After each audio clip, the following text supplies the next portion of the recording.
Hi, I'm Neville Watson. You're in the studio with me in North London. The studio actually belongs to Nick Wolfson, who's one half of Mock and Tooth. He very kindly is allowing me to camp out here since I moved out of my old one. So what you can see here is this little Nick stuff, his big Mackie desk. Apparently this is what the first Mackie 32.8 in the UK. So it's getting on a little bit now. So everything you can see on this side is, as I said, is Nick's. It's got his Moog, his ARP axe. So you know, if I ask nicely, I've got access to these things. I can always patch them into my desk if I need to use them. Obviously, they take CV and gate to control, so it's a bit more of a faff to get going if you want to sync them up. But that's sometimes quite good fun as well. All my stuff is on this side of the studio. I'm going to go over there and have a look at that now. Not plugged in at the minute, but obviously there for sampling vinyl, SL1210 Technics. Quai R50 drum machine. These bits and pieces aren't plugged in because I'm camped out in somebody else's studio. There's not always enough room to do it, but whenever I want anything, I can just patch it either straight into the desk there, or I'll go straight into the sound card. R50 drum machine makes a nice change from the 707. Sounds kind of similar, but it's got a really good pitch on it, so you know you can affect the sounds in there. So you can place them onto a different pad and then pitch them down, so you get nice kind of like, you know, you could do a little tom roll or snare roll and pitch them down, which is quite nice and just makes a little bit of a different sound from the 707, which I got, you know, I love, but I got a bit tired of using it all the time. 505 again, just, you know, a kind of like the 707, very similar, only it hasn't got any separate outs. What's quite nice to do with that actually is to program the same hat pattern on the 505 and the 707, and you get quite a nice little phasing thing, especially if you use a swing on the 707. You get quite messy sort of hats. That's something I quite like to do. So here's a little technique with the hats to get them kind of like offset slightly, so you can get a bit more of a kind of fuzzy sound with them. So I'll put a bog standard pattern into the 505.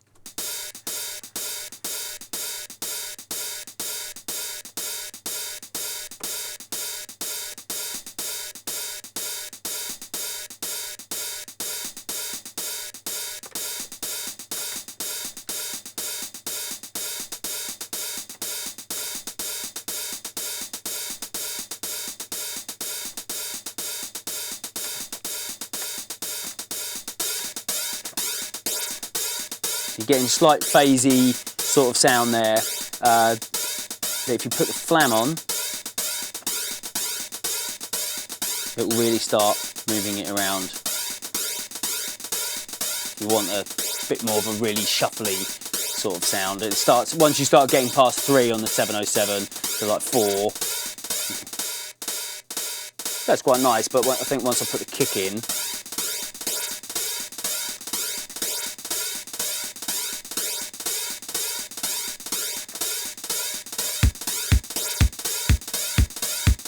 sounds all right actually. So take the 505 out and then bring it back in. A bit more of a kind of jittery sort of sound to it. Not amazing, but you know, it's nice to rinse as much as you can out of your machines, so you're not just using them to do the same thing all the time, basically. DX100, which has been very temperamental at the moment. If anybody out there in the London area knows how to fix that, then please get in touch with me. Every time I plug the MIDI lead in, it turns itself off. So I have to basically just record it in live, basically record the sounds in live and then move them around. Korg Poly 800, really nice for kind of thin sort of leady sounds and strings. It's got a really nice white noise oscillator on it as well. The little joystick's quite fun to work with as well. Over here, in amongst all these old DATs that I was kind of digging out from the kind of late 90s and early 2000s, bits and pieces in there. They're quite interesting. My little kind of, this is how I used to record all my samples off of records onto a DAT, so that I kept them on there before we could all put them on a hard drive. And also one of my masters from one of my old record labels. that someone's going to re-release apparently at some point this year. I've given it to a label that don't want me to tell you who they are because they're going to do it as a secret thing. And my floppy disks, like I was just saying, I do like floppy disks. I like them. I know it's slightly perverse, but you know, there's something about them I think is quite cute. Right, they're kind of obligatory 707 that the world and his wife has come to know and love and use. It's fantastic for live, basically. I'm using it less and less in the studio for sounds. It's just basically there to trigger the arpeggio on the Juno 6.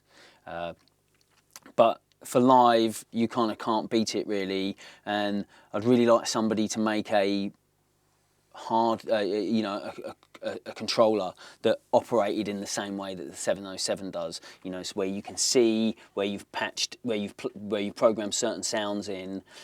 You've got your volume sliders, and just for composing on the fly, you know, you really can't beat it. It would just be nice to have it control some different sounds, basically. I know that somebody did a mod actually where they modded the cartridge. There's a thing about it on YouTube. They modded the cartridge and turned it into an EEPROM, so you can put like 909 and 808 samples in it. And they probably don't sound that similar to 909 and 808 samples, but they probably sound quite crunchy and quite nice. So up here, Juno 6. I love this synth. It's on most of the things that I write, either as bass or lead or chord sounds. I want to take you and show you a little kind of little trick that somebody that I didn't know anything about. I'd had it for years, and I didn't know anything about this little trick that somebody, my friend Justin Drake, told me about. There's a little kind of chord, basically like it's like a chord memory thing on there. Basically, the same as they've got on the Korg there. Hold on, then play your chord in note by note. Then key transpose. Keep your thumb on there, and you can play it up and down the keyboard, that chord, within that octave.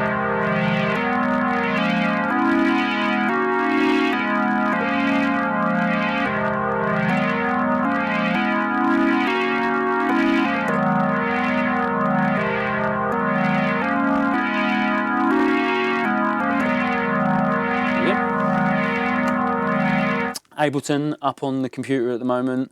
I'll use a combination of Ableton, Reason, Logic. I'm not really fussed about that. I'll kind of write in all three of those. Sometimes I might just sync up the drum machines and the synths and just do a pass and mute it on and off the desk and record that pass and then edit it afterwards.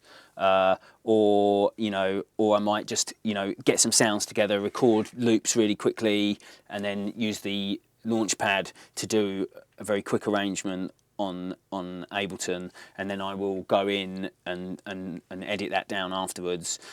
I normally will bounce my stems and then put them into Logic afterwards, just because I prefer the sound of that. But I break things onto the desk, or if I feel like it, and quite a bit of the time, all my drums that I've got in drum racks that I've made for myself in Ableton, have come from my 950 basically. So I will quite often, do the track, save the MIDI file for the drums, and put all the drums into the 950. Sometimes it can take a little bit of time, but I think it's very important to have a process sometimes. It's great that things have become really, really convenient and that you can do everything really quickly, but sometimes you can do things too quickly. Sometimes, it might not be for everybody, but for me, the process is all part of it as well, and messing about, and might find that it sounds slightly different, or you come across something else while you're in the process of doing it. Just continually finishing things too quickly all the time, I think there's something to be said for having a process and taking your time with things. Right, so back to here, the new Volca bass, which I bought just before Christmas actually. So having had a baby just before Christmas, I've not really been able to kind of like get my head around it. But it's pretty simple to use. I've used it on a couple of things, so I've not really kind of got into it and really properly got my head around it. The rack here belongs to Nick, whose studio it is, but you know, I've got access to the kind of, you know, I sometimes use these 1080s actually. They've got some quite nice sounds in it, so I might sample them either into the computer or again into the sampler. Mackie 1604, first and only desk I've ever had, actually. You know, not for everybody, but you know, it was big with the kind of drum and bass producers back in the day. It's got a nice kind of crunchy sound to it. So, and you know, and I like to have a desk. I like to kind of be able to break stuff out onto the desk. But then again, you might do that and you might realise that actually it sounded better when it was stored in the computer. So, you know, it depends. You know, I'm not a slave to any one way of working. Little Echo Park. Line 6 foot pedal that my main man Kink lent to me, and we take out that live when we do our shows as well. It's got a nice kind of, you know, it's certainly not Roland Space Echo, put it that way, but it does got quite a nice dirty sound to it. Focusrite sound card, Sapphire sound card, got quite nice preamps on it actually. I was using a Moto 828 Mark 1 for a really long time, which was rock solid, but then it just died on me. So the guys at Focusrite very kindly donated that to me, and I'm really getting on well with that actually. Very nice card. Boss SE70 effects processor. This has got a really nice gated reverb on it, and it's also got a really nice vocoder on it that Tom Middleton and Mark Pritchard, the global communications guys, used to use years ago. But you know, my favourite is basically the gated reverb for my drums on there, but they've got some multi-effects on there that are really nice to put synths through as well. It's a really, really good effects unit. Akai S3000, I learned basically when I first started making music back in the mid-90s, you know, it was either this or the EMU samplers that people were using. So I basically learned how to write music on an S3000 and the S950. This still gets used occasionally for patches that I've got in there, like string patches and some bass patches and stuff, you know, and I use it quite a lot, but I still use this all the time. It was the first sampler that I ever bought. Like I said, you know, I quite often will put the drums in there, and it's got its own crunchy, fat sound to it that you just can't beat, basically. And a little while ago, I was trawling the internet for something to do with a 950, and I came across some guy's blog, and he had a little trick that I'd never seen before. So, you know, if you don't want to be going and editing through there, you just want to get that nice 12-bit sound, you can go into the 950 and then come out of and put it into record, and then come out of the mix on the back of it and just go straight into the computer. So the little technique for getting some nice 12-bit sounds, I know you've got bit crushers and everything and plugins, but for me, if I want 12-bit, then I want it coming from my 950. If you've got it in the studio, then why not use it? And if you don't want to go through the rigmarole of chopping the sample up in there, I quite enjoy doing that. But this little trick that I learned on this guy's blog, so you basically can come out of here. If I just say take this snare sample and send it out.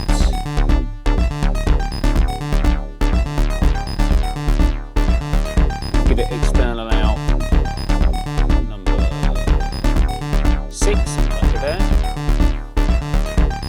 and then set up another audio channel, come in on 3 here, and I've come in, and that's in record mode. The 950 is in record mode.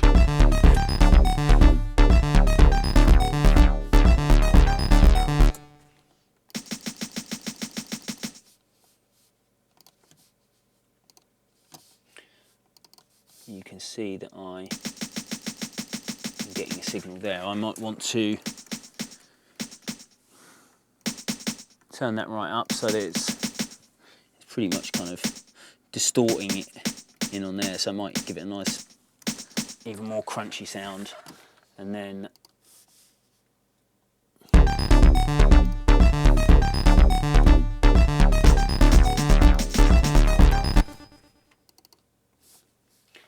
And there it is. So I can now, I mean, I know I've already got that sample in there and it's in the drum rack, but if I had something else on the computer in the library that I haven't put into a drum rack yet, so let's stop all the clips so I can just hear that.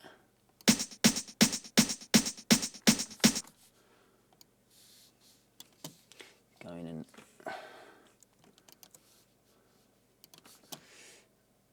tweak that a little bit.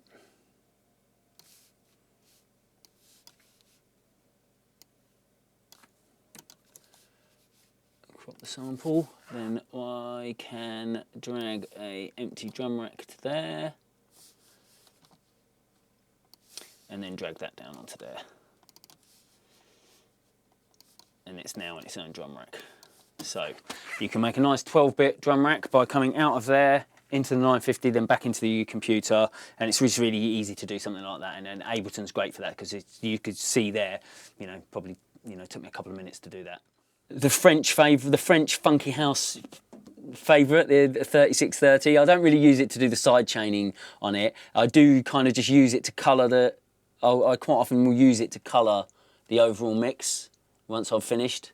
It's just to crunch it up a little bit, So I'll finish the arrangement on the track, and then I'll basically put the whole track through that, which to some people might seem, if you've got like kind of really expensive plugins on your computer, then it might seem like a bit perverse to put something through this thing that's basically quite noisy and dirty. But I like that. It's quite nice if you want to sidechain pads and stuff as well. But I don't really use it for that kind of Alan Breaks type sound. The Mirage 8-bit classic, a real bugger to program yourself because it's all in kind of hex code, but unfortunately the floppy has gone on it, I think, so I can't get the kind of operating system to work. It has to boot that every time you turn it on, which is a great shame. Novation base station, again, you were supposed to be able to get a kind of 303 type sound out of it, which it never really sounded like that to me, but you can get some other nice, kind of squeaky sounds out of it. So occasionally I'll use that as well. And there's Nick, whose studio he's got another 2 down there, so you can kind of like layer them up. You can also use them for CV and gate for controlling other synths as well.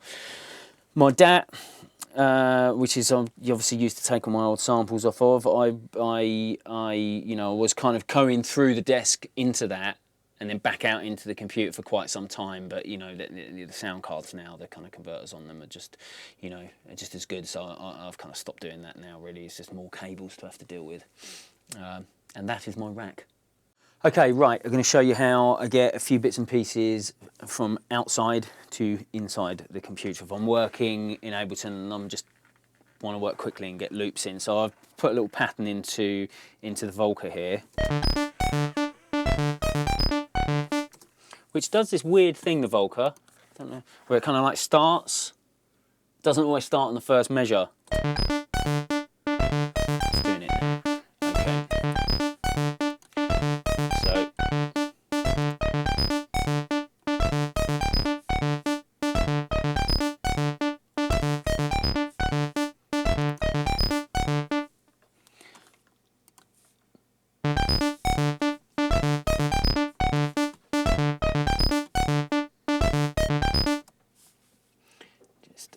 That onto there. Then what I will do is, once that's rolling like that, I will go out onto another channel on the desk. It's coming into there, and then I can use my outboard effects. A little bit of the gated reverb I was telling you about, and then a tight slapback delay on there. If I just want to get some sounds in quickly, some drum sounds, or maybe I've got all my drum racks that I've set up here, so let's just pick a 606.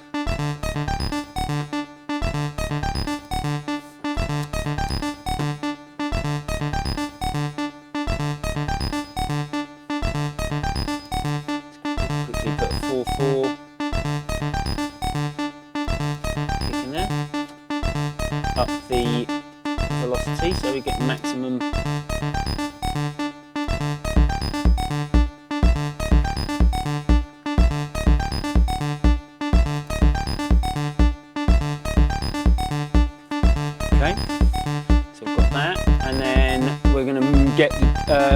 bass sound coming from the Juno. So that's been triggered by the rim trigger out on the Juno, on the 707, sorry, is going to the arpeggio clock in on the Juno. So what I'll need to do is I'll just put a little pattern in on the rim shot. You won't hear the rim shot, it's just triggering the synth.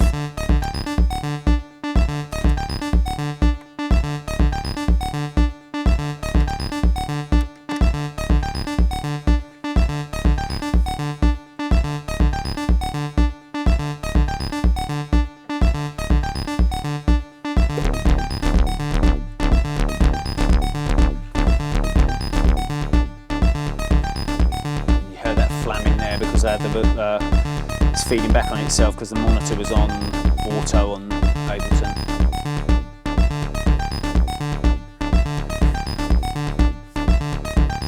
So that's what you can hear there. That's just the Juno. Give it a nice little bit of chorus on there, and then the vocal with it as well.